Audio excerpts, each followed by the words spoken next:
Now, in general, u-substitution is really the key to remembering how this change of variables theorem works.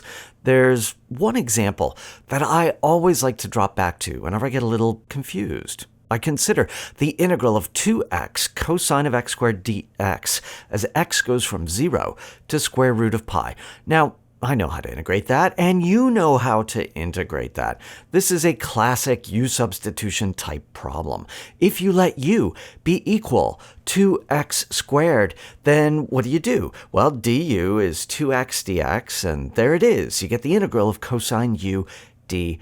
But you have to also transform the limits so that u goes from 0 to pi. Now, can you see this simple example in terms of the formal statement of the change of variables theorem, where in general u is some function of x? You have to follow the same steps. You have to change the integrand from a function of x to a function of u. You have to change the integration element moving between du and dx.